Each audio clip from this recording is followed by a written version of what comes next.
Great. Thank you, Suzanne, and welcome to all of you, and thanks for joining me. This topic of personal productivity is something that is near and dear to my heart. Actually, what kind of started me on this journey was one of our clients, ITW. They have a fascinating, amazing story where they were a struggling manufacturing company of about 200 million in the late 80s, and now they're a global company with, I believe it's over 900 companies in their global portfolio and over 14 billion in revenue. So as we began to understand more about ITW's journey and how they got from, where they were in the late 80s to where they are now, we got introduced to what they have termed, their 80-20 philosophies, which we'll talk about that today as it relates to personal productivity. But what really got me fascinated was when you looked at what 80-20, as ITW applied it to their business, did for their business, I began to wonder, are there similar types of approaches that we could take which could radically transform our personal lives? So this webinar, this presentation is really kind of the culmination of the research and thoughts that I've had on the topic, and I'm really happy to have the opportunity to share it with you. So let's get started. So just to let you know, this is me, Greg Kaupp, CEO of ArcherPoint. And hopefully, if I haven't met you yet, I look forward to meeting you at some point in the future. And here's what we're going to learn today, or here's our objectives. I really want to challenge what it means to be productive, and I would like each of you to walk away with at least one new idea around productivity or practice.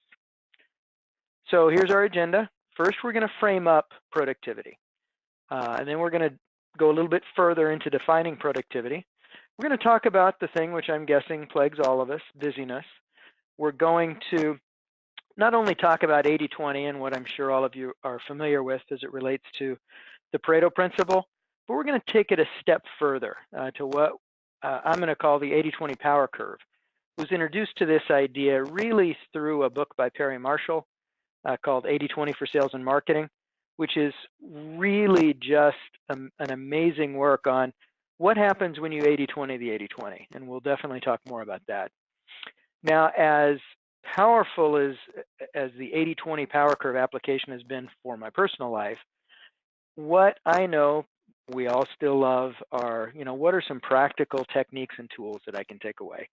So while I hope the 80-20 power curve definitely challenges your thinking, I also know that at the end, we're going to give you some techniques and tools that you can begin making, hopefully, some very practical steps in becoming more productive.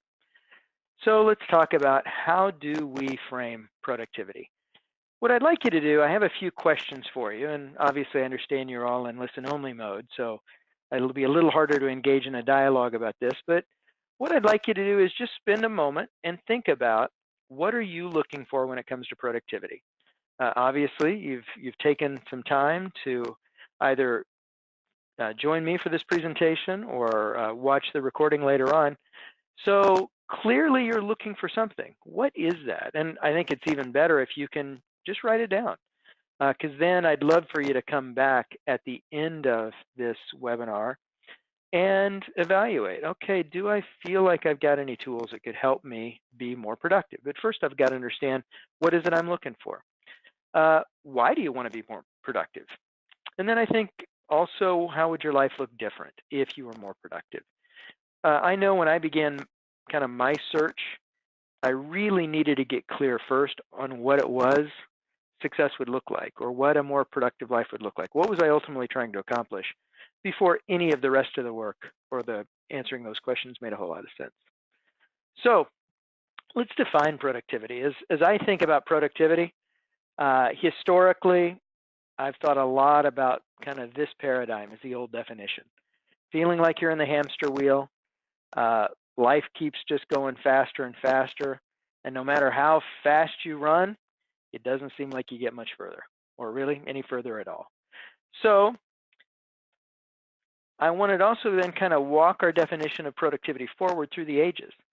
So I don't know how many of you I didn't personally grow up on the farm, but definitely had relatives that grew up kind of in the agricultural economy. And when you got together with them, the one thing they always wanted to talk about was yield per acre. That was their definition of productivity. As we moved into the industrial age, it then became machinery and worker output. So if we think about what Henry Ford did and what they did at General Motors, it was all about how can we squeeze one more unit of output per unit of worker input, or machine input, right? So then we get to the information age, and now we're talking about computing power. Now, I was doing this presentation for a local group a while back, and I meant to reference Moore's law that talks about the doubling of computing power every 2 years, and how it also seems that the cost of that computing power cuts in half every 2 years. Got Moore's law confused with Murphy's law. That didn't have quite the same impact as you might imagine. But Moore's law, if we think about, how did we measure productivity? It was all about number of transistors, power from those transistors. But now I would argue we are well beyond kind of an industrial age definition or even an information age definition. We've really moved into an innovation age where creativity is the major determinant of what does productivity mean in this day and age. If you think about it, all of us are information workers. We're not line workers on a factory floor anymore. It's not about how can we produce one more widget, how can we do it a little bit faster. Really, in this information age or in this innovation age, we're being asked for creative answers to very complex problems. And I would argue, I think that's how I'm evaluated, and my guess would be that's how you're evaluated as well.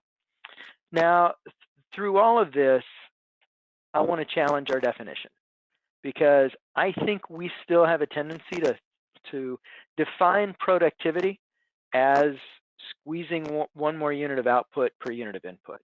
It's like, if I just had a little more time, I could incrementally make an increase or improvement in getting just that next thing done. I really think we need to fundamentally look at this totally differently. And to that end, I've come up with my own definition of productivity, which I'd love to share with you. It's the amount of time spent pursuing the activities that will drive maximum impact as an expression of our core beliefs and values or advance our life's purpose. So when I thought quite a bit about what is it I'm trying to accomplish, why do I want to be more productive, it's not just to run a little faster on that proverbial hamster wheel. It is truly to have maximum impact, like it says here, as an expression of my core beliefs and advance my life's purpose. I hope that definition is meaningful to you as well, and that as we talk more about being productive, you will then come back and evaluate your need or your desire to be more productive against a definition like this instead of kind of our older definition or legacy definition of productivity. So let's start off by tackling this topic around this whole idea of busyness. So again, if you would humor me, and obviously I won't know if you do or not because I can't see you, but if you would write down on a piece of paper or somewhere on a scale of 1 to 10, how busy are you? I think, that typically, I'm guessing because you're here, the number would be relatively high. If it were low, I'm guessing you wouldn't feel that compelled to sit in on a webinar around productivity. I think in addition to how busy you feel, also how overwhelmed you feel. So if you just jot that down, I find if we actually go through the physical act of writing it down, it forces us to think a little more deeply about our response. And then final question would be, how many more hours would you like in a day to get everything done that you'd like to get done? Now, I'm going to really challenge your thinking, I hope, by the time we get done with this presentation, around this idea of needing more time. In fact, I'll give you a little preview. I'm going to argue we have way more time than we need, and it's actually for that very reason we do such a poor job of knowing how to use that time. But it's a little preview. Hopefully, you'll agree once you've seen kind of my justifications through the 80-20 power curve, why I think I can make that assertion. So the next thing is around attention management. One of the things I think I had to come to realize is I will always be busy, always. I used to think that this idea of productivity revolved around me getting more efficient or making different choices so that someday I would arrive to this perfect place of peace and calm. Life was no longer busy, and then I could make different choices. What I've realized is I will always be busy. My only choice is not whether I'm busy or not. It's what I choose to be busy doing. Am I choosing to be busy doing the things that drive maximum impact towards my life's purpose or not? Now, I would argue too often in the past, the answer has been, you know what, I think most of what I did, most of my activities were in response or reaction to other people's inputs than a conscious decision where I chose to, have maximum impact. So, and again, I'm sure many of you are familiar with the old axiom, there is no such thing as time management, only attention management. What really caused me to think a lot about that is I wondered, why is it that some people seem with the same 24-hour day I have to accomplish so much more? And what I now have come to realize, a lot of it comes back to 80-20. It comes back to what we'll talk around the 80-20 power curve. It is the choices they make versus the choices I make and how they spend that time, given the fact that we are all constrained by the same 24-hour day. So let's get into the 80-20 power curve. Before we go too far there, why does 80-20 matter? Well, hopefully for all of you, more purpose, more time, more money, however we believe we can implement or energize 80-20, we can accomplish all of these things. So really, that's, I hope, resonates with all of you. More purpose, more time, more money. If we can accomplish any one or all three of those things, it would be well worth the effort. So for those of you who may be somewhat unfamiliar or need a refresher on what is 80-20, or what's often called the Pareto Principle, it was Vilfredo Pareto that came up with this idea that specified an unequal relationship between inputs and outputs. Basically stated that 20% of inputs are responsible for 80% of outputs. So I'm sure you see that principle at work. My guess is that 80% of the work gets done by 20% of the people. If you want to somehow validate this principle, and I guarantee you it will validate this principle for your business, all you'd have to do is go say, okay, how much revenue do my top 20% of my clients produce? I guarantee you it'll be pretty close to 80%. And then the other 80% of your clients only produce 20% of your revenue.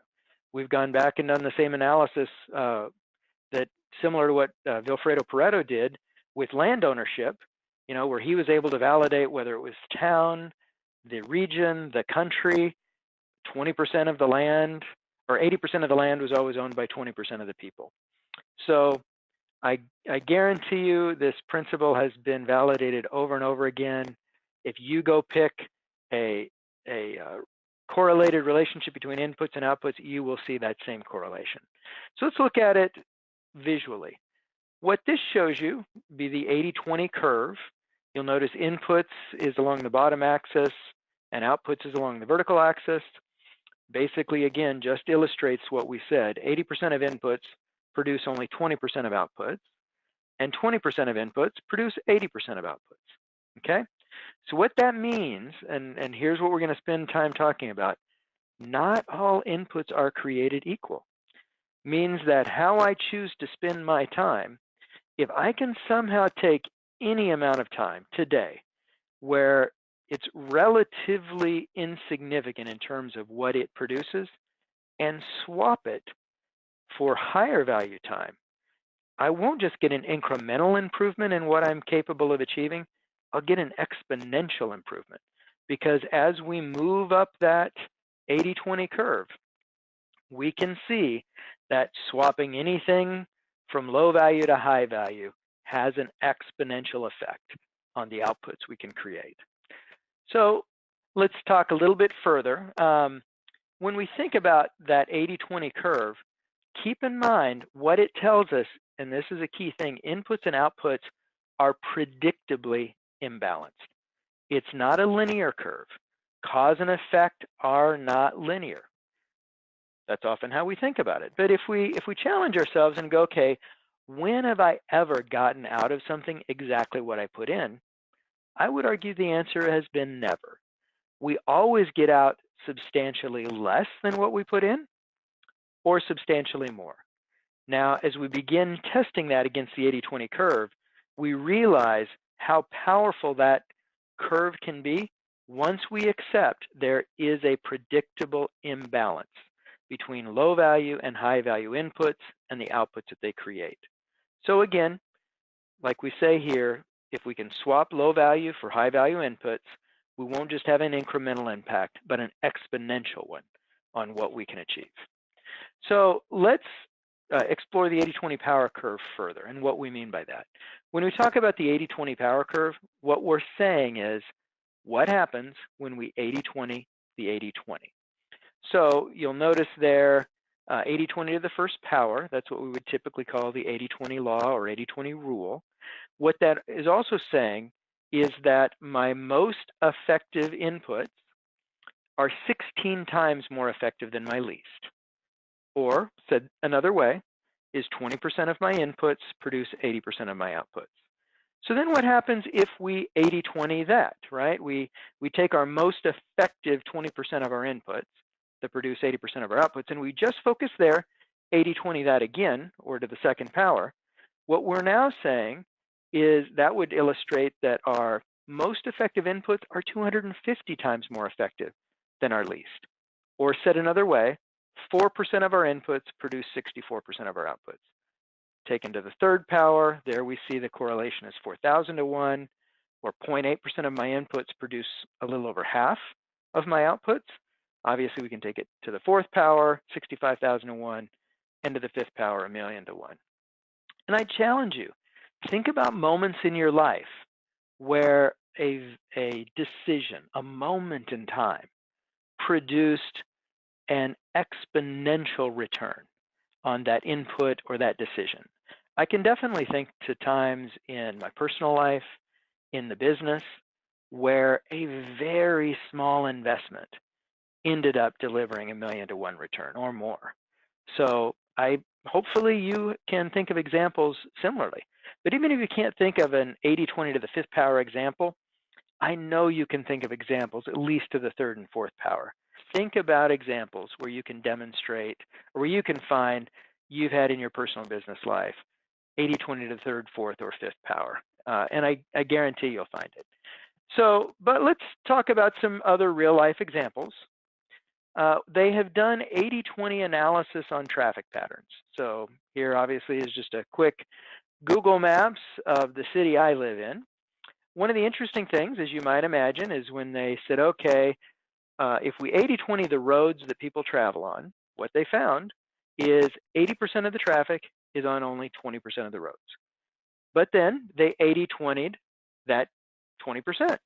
And sure enough, they found of that 20%, 80% of the traffic was on only 20% of those roads. 80-20'd it again to the third power. Again, the same correlation. So that ends up helping us understand, again, this predictable curve, which we can apply to almost any set of inputs versus outputs. What I find interesting, though, is let's look at how we might correlate that to what we make and how that might help us make decisions about how we spend our time. So what I've done here, let me just kind of explain this graph. Let's assume that someone makes $50,000 a year. Okay. Hopefully we can all agree that there's 2,080 hours in a working year. That's 40 hours per week per 52 weeks. That comes out to an average hourly rate of $24 an hour. So that kind of explains that base column. Let's assume for a moment that we are not being paid, or that we don't get paid just for showing up and clocking an hour, but following an 80-20 curve, what if we got paid for the value we created? Well, applying the 80-20 curve, what that would tell us is our most effective 20% of our hours, or 416 hours, would be worth $96 an hour. Okay? If we 80-20'd those 416, that would tell us that the most effective 4% of our hours, or 83 hours, would be worth $385 an hour. If we were then to 80-20 that would say our most effective 0.8% or 17 hours out of the year would be worth $1,538. Let's take it to the fourth power, would basically say our most effective 0.16% of an hour or 3 hours over the year, that would be worth $6,154 an hour. And then finally, our most effective, basically 45 minutes, let's call it, for the year would be worth $24,615 an hour. Okay? So remember, hopefully you've followed that the 80-20 curve is validated over and over again against any set of inputs and outputs that are correlated. So what would this tell us? This would tell us if we can find any way to translate, and remember, we're only focused on our most effective 20% of our time. If we can take any amount of the other 80% of our time and translate it to more effective uses, the monetary value of that to us can be significant. Assume that we're being paid on the value we create. So let's, if you don't necessarily agree or follow me on on your most effective 20%, let's talk about our least effective 80%. So again, same example, assuming someone makes $50,000, we're paid based on the value we create. Well, 80% of our least effective time would basically be worth $6.01 an hour. The most effective least effective 64% of our time would be worth $1.50. The least effective 51% of our time would be worth 38 cents. The least effective 41% would be worth 9 cents. And basically a third of our time is about as close to worthless as it can possibly be. Now, whether or not you will agree with me that maybe there's a third of your time that is basically worthless in however it is spent in your organization, maybe it's death by meeting, maybe you don't feel like it's a choice you're able to make, but the time is wasted nonetheless. Hopefully that can help you realize if I can translate any of this worthless time, a third of my time is basically worthless, to anything of higher value, I can have an exponential impact on here. Clearly it would be at work, but the same would translate to what I can do at home. So let's dive a little bit further when we begin to talk about, well, yeah, but I have no time. So let's put work aside for a minute. This is from the Bureau of Labor Statistics from 2017. It talks about how the average working American spends their time. So you'll notice that on average, leisure and sports consumes about 4 hours a day, and household activities about an hour and a half. So if we don't dive into anything any further, and this shows on average people sleeping 9 hours. You know, I know at least the science I read says 7 to 9 or 7 to 10 is good. Could we find some more time there? Possibly. But let's say we're not going to touch sleep. We're not going to touch eating and drinking. Any of these other categories are kind of open for, or candidates for where we might find more time. But let's dive a little further into household and leisure activities, just for example. So you'll notice of the time that is spent in household activities, here's kind of how it breaks down. Food prep, cleanup, interior cleaning, laundry, lawn and garden care.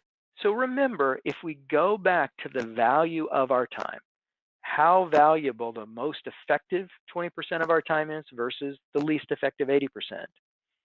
If I can outsource anything on this list and translate that into something of higher value, I can see an exponential return for the value of that time. So I would tell you, I mean, the math would suggest pretty much anyone making over 20 bucks an hour, you can easily afford to outsource lawn and garden care, have someone clean your house, recover all that time, unless cleaning, and I do understand lawn and garden care and cleaning for some people is a very purposeful, meaningful activity. So I'm not suggesting you give that up if it is, but I am saying we have lots of time if we choose to use it differently. But let's dive into something even a little more telling, and this would be leisure activities, leisure and sports. So this particular graph breaks it down between men and women, weekday and weekend. But you'll see for men on the weekend, they, on average, for working men, are spending over 6 hours in sports and leisure. For women on the weekend, it's a little over 5. And then during the weekday for men, it's a little under 4. And for women, it's a little over 3. That's a lot of time. Now, granted, again, I don't know too many people personally in my circles who are professional athletes or even collegiate athletes. But if sports for you is a function of your life's higher purpose, then I can absolutely understand the time invested. But for those of us who it isn't, then that's a lot of time each day. And in fact, did another little analysis, which really kind of helps things stand out. How do we spend our non-working and non-sleeping time? So if I take the data I just showed you from the Bureau of Labor Statistics, I exclude work and sleep, and I get down to what time is left after work and sleep. How do we choose to spend that time? Well, then it's really telling. Of that remaining non-working, non-sleeping time, we on average spend 47% of that time in leisure and sports, 14% eating and drinking, 17% in household activities. So when we think about having no time, the truth is we have a lot of time. It's just, how do we choose to spend it? Now, the reason we don't think we have any time is pretty simple. Activities expand just like a gas does in a container. For those of you who may not be familiar with what happens, any gas in a container will expand to fill all available space. Our activities do the same thing. And that goes back to the earlier statement I made around I realized, or I had to realize, I will always be busy. Has nothing to do with necessarily liking to be busy. It is simply understanding this principle around my activities, just like a gas in a container, will expand to fill all available space. So then that means my only choice is what do I choose to be busy doing? And then if we apply the 80-20 principle to how we spend our time, then it really hit me when I'm like, wow, 80% of my waking activities have limited significance. They do very little to help me accomplish my life's purpose or do anything to advance my values or beliefs or anything else. So how do I make a more productive use of that time? So hopefully this challenges us to realize we have way more time than we think. We just have to swap low value for high value inputs. And if we do, we can have an exponential impact on what we create.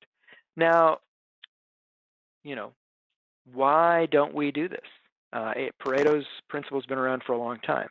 One of the challenges is we don't see or focus on the outliers, which if we think about the 80-20 curve, it's all about the ends of the curve, not the middle.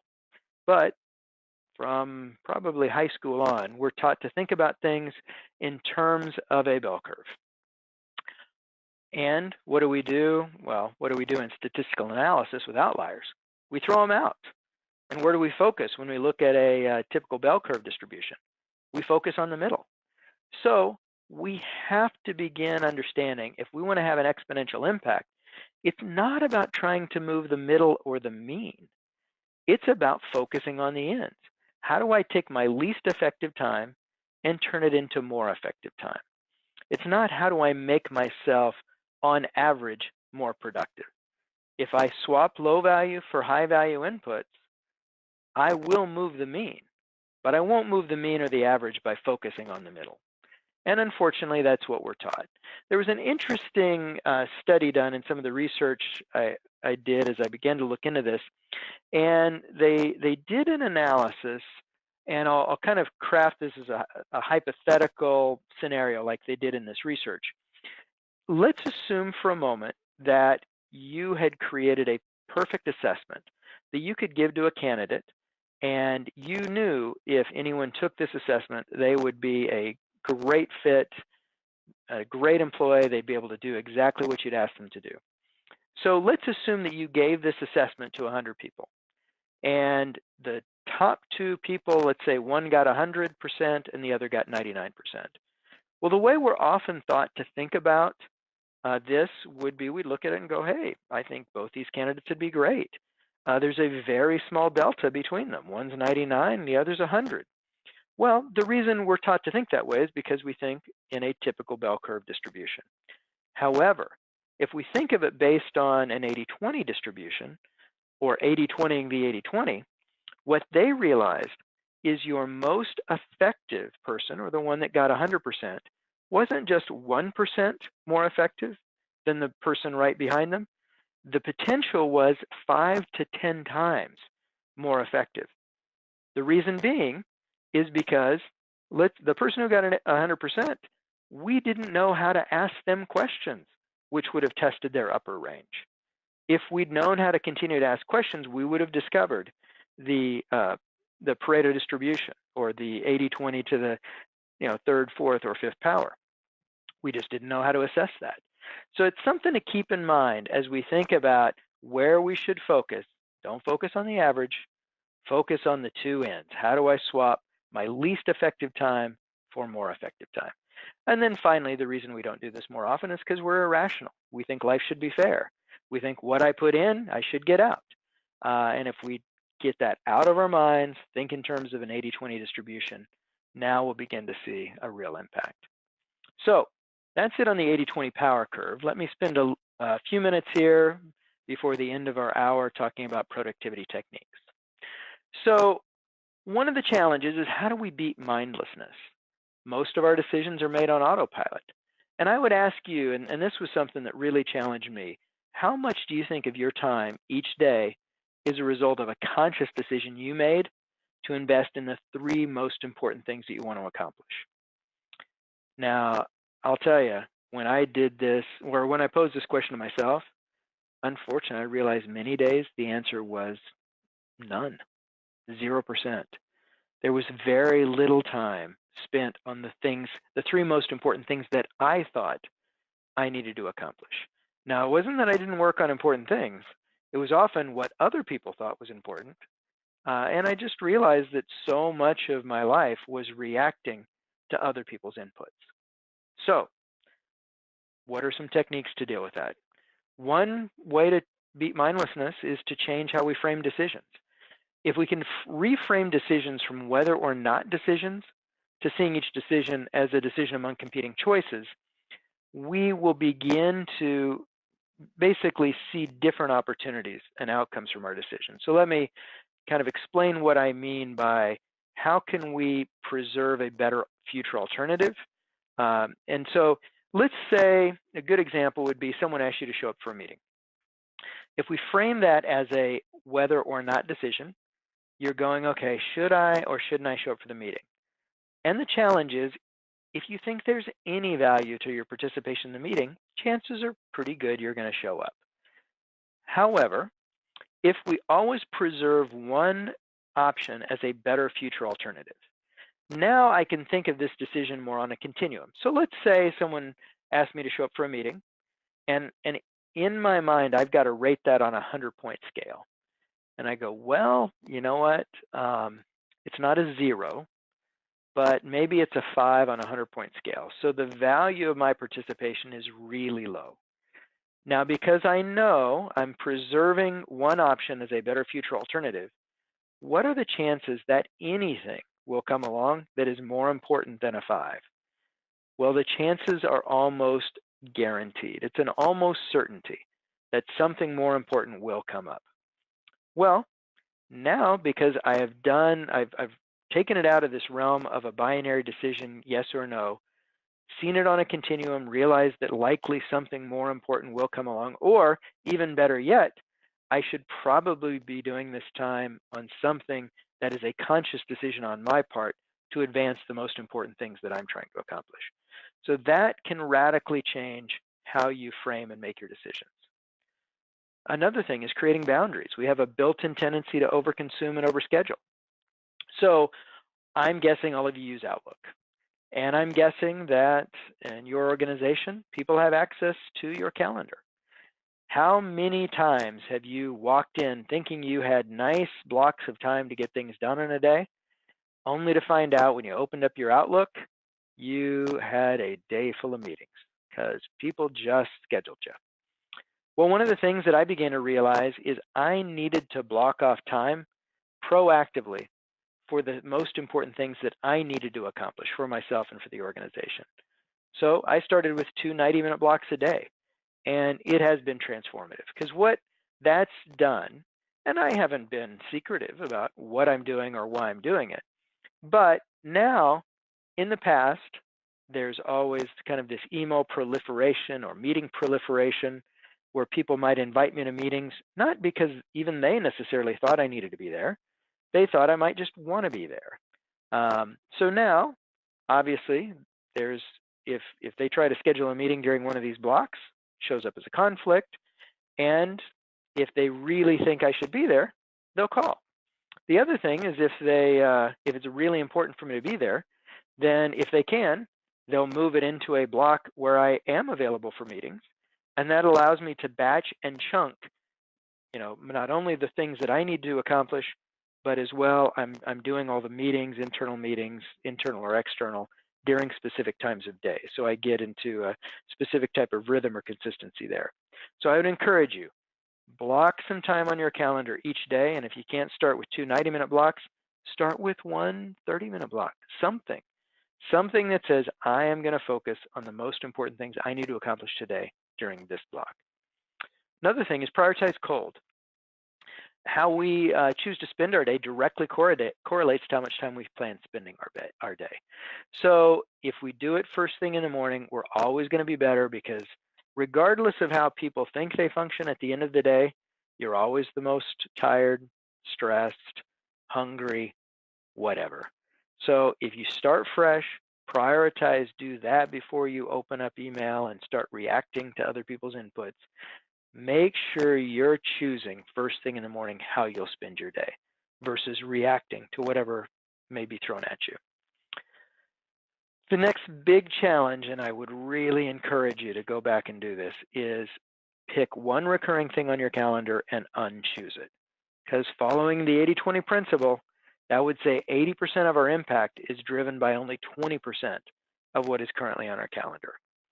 So I would say 80% of the time we have on the calendar is not totally worthless, but pretty close to it. So if we can unchoose even a single recurring meeting, we will free that up for a more productive use. Now, the thing I'd remind everyone, freeing up the time doesn't guarantee you're going to use that time more effectively. You still have to choose the more effective use. So, but if we never begin the process of freeing up the time, it also then becomes very difficult to make a different choice about how we spend it.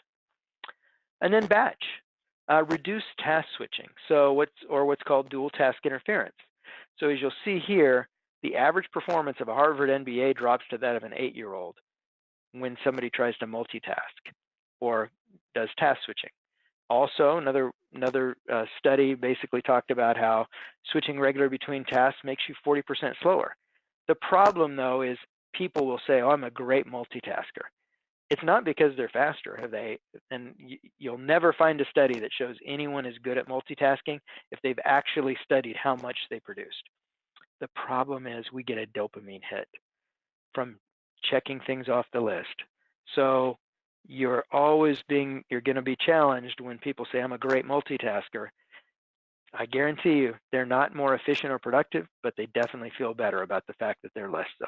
So another thing I'd encourage everyone is please turn off your alerts and notifications. So think about it. We have our Outlook pop-ups. We have our phone pop-ups. We are just bombarded by this constant string of distractions, which stops our focus and really prevents us from achieving any of the things we're looking to achieve. And it always takes time to go back and get ourselves reset into whatever we're doing. So I would encourage you, turn off those notifications. You will be glad you did.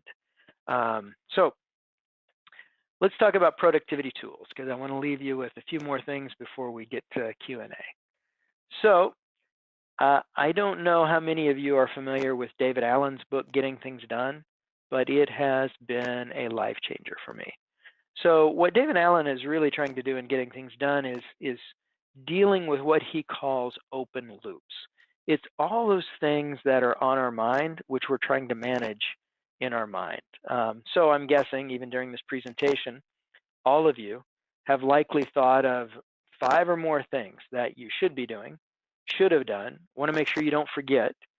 Well, managing what David Allen calls those open loops is exhausting. And it's part of the reason we also feel kind of this constant state of stress. So ever since I read Getting Things Done and really worked on managing those open loops, how do I capture everything that's in my mind, make front-end decisions about it, and then get it out of my mind into this workable inventory of next actions? I will tell you, I am not stressed anymore like I used to be about all these open items that needed to be managed or done. I know where I've kind of triaged all that. I've put it, I've given it context, so I know how I need to address it when I'm able to. I don't live in this constant state of stress anymore. So if you find yourself managing all these open loops in your head, please read Getting Things Done. And I use a tool to my workable inventory. I use a tool called Todoist, which now any input I get, whether it's email, voice, something I just remember I want to do, within a few seconds, I can capture, is it work or personal? How much energy will it require? You know, it's just a tag I put on each of these things. Is it a high, normal, or low energy item? How much time do I think it'll take? 15 minutes, 30, an hour, more. So by kind of curating and tagging quickly, now if I have that low energy moment in the afternoon where I'm going, oh man, I've got some time to do some things, but I just, nothing that requires a lot of thought, I can go in, just set a filter. Hey, what low energy, 15-minute or less things do I have here to get done? And I can just go through and knock those out. So please read Getting Things Done. I think you'll really appreciate it. Another tool I use, and this is just really a personal pet peeve of mine, I hate it when you go to schedule a meeting with somebody and you send them an email and say, hey, I'm available on these days and these times. They send the email back, oh, that'd be great, but I'm not available. How about these days and these times? And I don't know about you, but I know in the past, and I watch other people do it, you'll do 3 or 4 or 5 round trips, and it just drives me crazy. So I started using a tool. One I like is called Timetrade, which basically shares my calendar with anyone where I'm trying to set a meeting up. Now, what the person I'm sending this link to doesn't know is they're getting a link for the type of meeting that I'm able or willing to have, whether it be a 15-minute, 30-minute phone call, hour phone call, a lunch appointment, you know, because also I've set up when those windows or when those types of meetings can occur. Obviously, lunch would only make sense to happen over the lunch hour. So then it shows them how many available slots are available each day for that type of meeting. They can pick their slot and syncs with their calendar, syncs with mine, and one email, and we're done. And then even I had it happen this week where somebody scheduled a meeting with me, missed the meeting they scheduled with me, and then just went in and used the same link and rescheduled. No intervening flurry of emails at all required to accomplish that.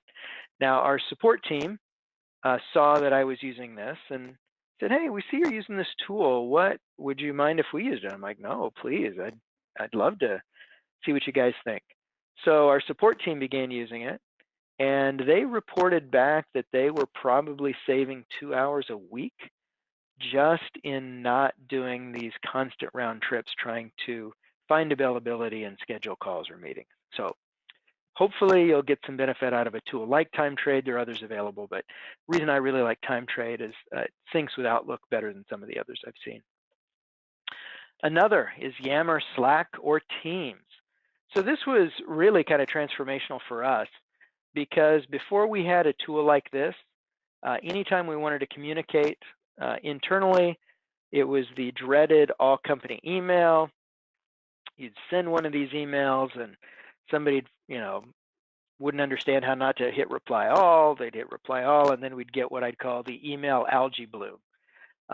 So what we eventually discovered, we use Yammer and Teams, but this is a screenshot of Yammer, is by having channels where we could communicate, it allowed us to kind of in this asynchronous way communicate with each other, where as people had time, they could go get caught up on what was the latest around, technical developments, and just about anything else. And I would say probably one of the bigger transformational groups that we have in Yammer is our wellness group, where it's turned into fitness challenges and all kinds of fun things. But in the past, we didn't have an effective mechanism to communicate, so our only communication means we're either inefficient or we just didn't communicate. So using a tool like Yammer, Slack, or Teams not only has increased our effectiveness and productivity, it's also had the side benefit of really helping build culture and collaboration.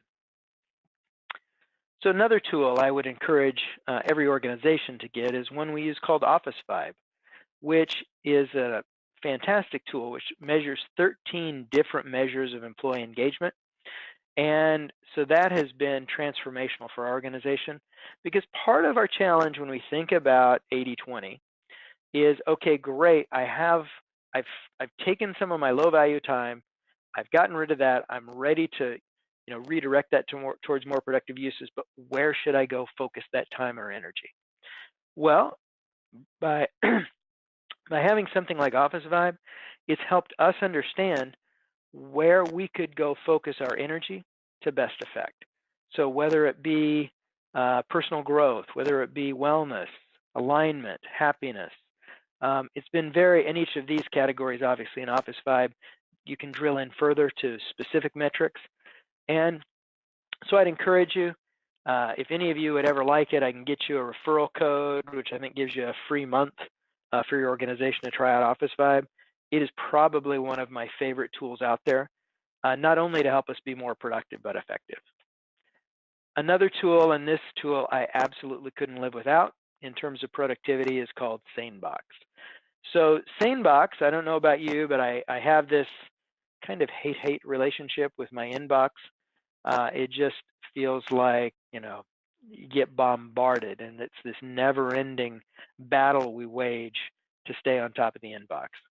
Well, Sanebox basically is, ties in with your Outlook or really any other email you use, and you train your emails to go into their appropriate context. So like all my spam, now I just drag into Sane Black Hole, and it's a lot better logic than trying to use Outlook rules or some of the other alternatives, even some of the spam filters or spam rules. If it goes in the Sane Black Hole, it kind of understands anything from that domain I never need to see again. Do that. If it's, you'll see there I have Sane Later. That folder is things I want to see. Yammer updates would be a great example. At some point I want to catch up on Yammer, but it's never urgent. I don't need to see it right away. And so any of those types of emails go into Sane Later. I've got Sane News, all the things that I someday would like to catch up on my reading. But again, I don't need that to be in my inbox in front of me as the most important things I should focus on. So, when I first went to implement this, I think I probably had, 400 to 500 emails a day coming into my inbox, and just going through that was a slog. Once I had Sanebox, and it didn't take me long to train Sanebox at all, how I wanted to treat different types of emails. Now, typically, I think I'm down around 50, which whatever's in the inbox are actually things I need to see, need to respond to, and everything else can be batched and dealt with at a later time, which has been fantastic. So that is it for the personal productivity presentation. Suzanne, if you want to go ahead and stop the recording, I'd love to open it up for Q&A. Thanks, Greg. Thanks for watching this ArcherPoint video. If you found it helpful, make sure to check out our website and blog at www.archerpoint.com. Additionally, if you have any questions regarding our products, services, or information in this video, feel free to email us at info@archerpoint.com. Thanks.